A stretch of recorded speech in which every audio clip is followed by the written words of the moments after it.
other and support each other. We have nothing to lose but our change. Thank you. Gaza needs food and water. U.S. Israel, stop the slaughter. Gaza needs food and water. U.S. Israel, stop the slaughter. Thank you. Next up, I'm honored to introduce Imam Tom.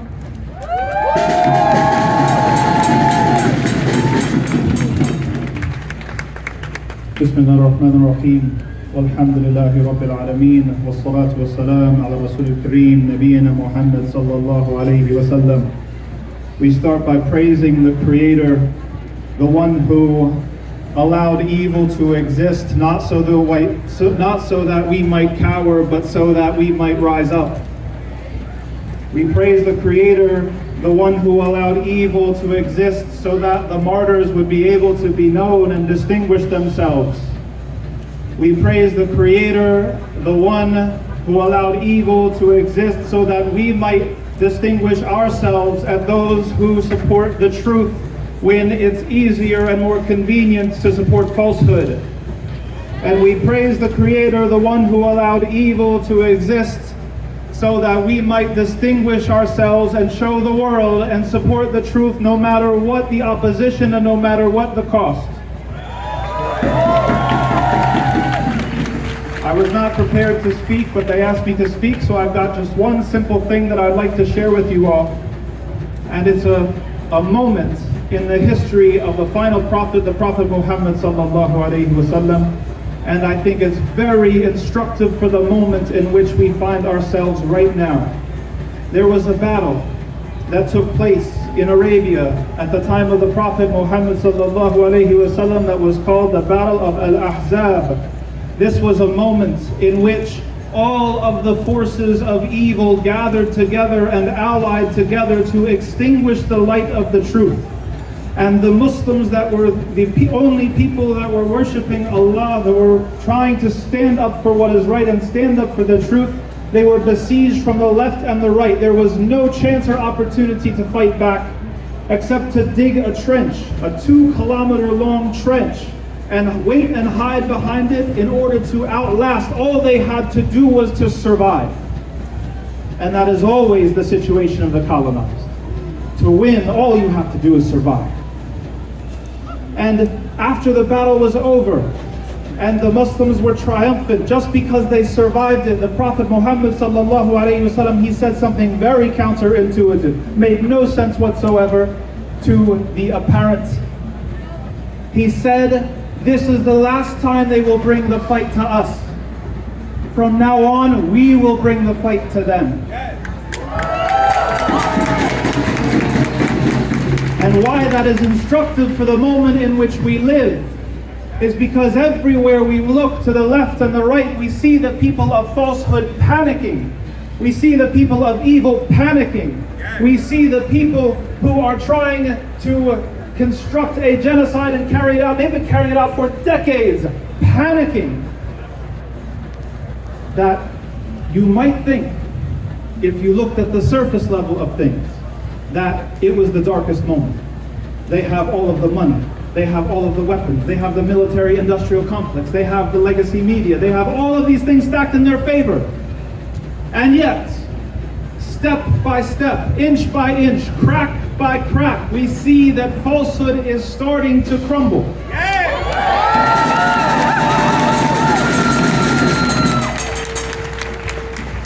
You know, they have a saying, when the ship starts to sink, all the rats jump off.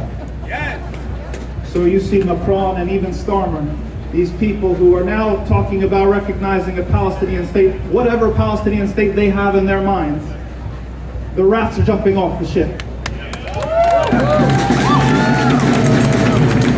Even they recognize that the occupation of Palestine will not last. And so the message for us here today that I had in my mind that I'd like to share with you, this is the last moment to cower. this is the last moment to turn away, that this is the moment when we rise up with all of our courage and all of our sacrifice and all of our talents and all of our skills and put it together intelligently, because the end of the occupation is near. Wallahi al-Azim, I swear by Allah, the end of the occupation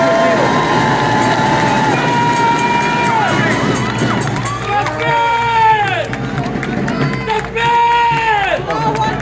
near. You know what's going to be funny? What's going to be funny is that once it falls, and we're all celebrating, everyone's going to have pretended to be with us the whole time. But you know what? That's okay. That's okay. I promise I won't let it bother me. Because we're about the work. And we want the result that we want. And the last thing I'll say, and I'm glad to see, always good to see our Jewish brothers here coming out and representing.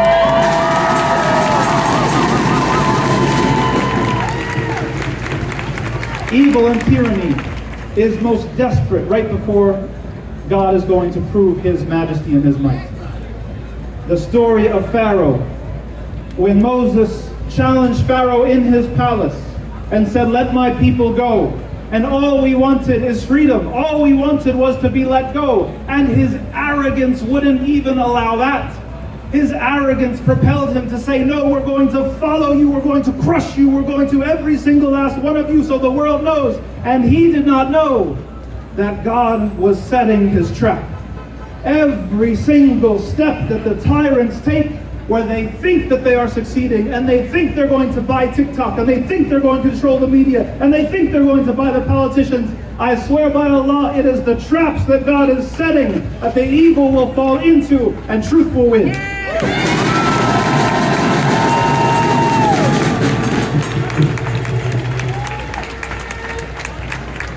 And that's all I'm going to say. So from the river to the sea, Palestine will be free. Thank you. Brick by brick, wall by wall. Imperialism will fall. Brick by brick, wall by wall. Zionism will fall. Thank you. Next up, we have Bill from Pal Auda.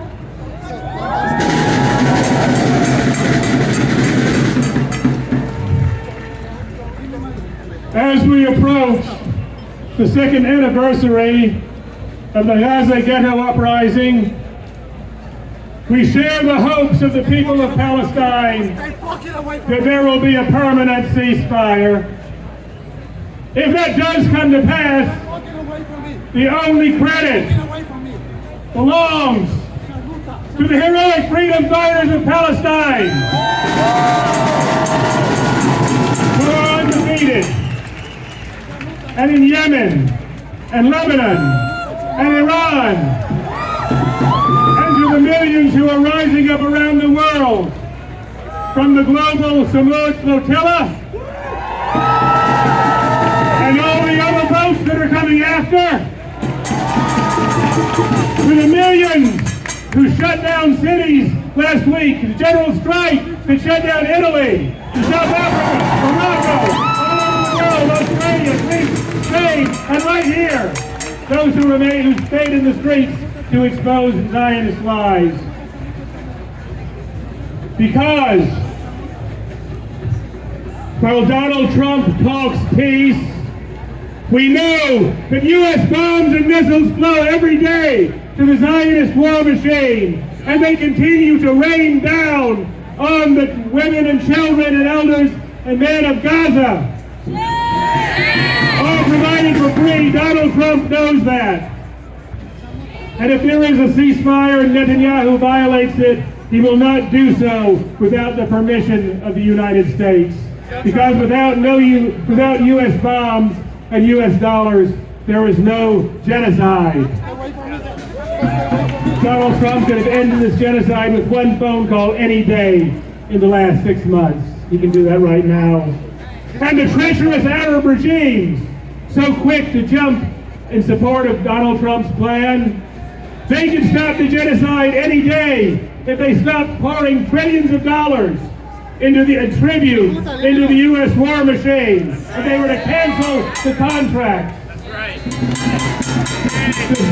The settler state of Israel will not change its nature. Genocide is its purpose. That's what it's paid to do. And now more than ever, we call upon people of the world to support the call of President Petro of Colombia and the High Crew and South Africa for the UN General Assembly to defy the Security Council and invoke the Unite for Peace resolution and send a multinational protective force to the people to defend the people of Gaza. Let every government in the world hear our cry. Gaza needs a multinational protective force and a complete arms embargo and sanctions on the racist state of Israel, nothing less. That's right. And for us right here, our job remains the same. Stop all arms to the racist state of Israel. Stop all aid. Stop all trade. Arms embargo now. Into the streets again and again until we make this happen. Get all U.S. troops and missiles and planes out of the so-called Middle East. No war against Iran or Venezuela. No U.S. troops on the streets of our cities. No ICE cowards and masks. We need money for jobs and housing and schools. Not endless war and genocide. Free Palestine from the river to the sea.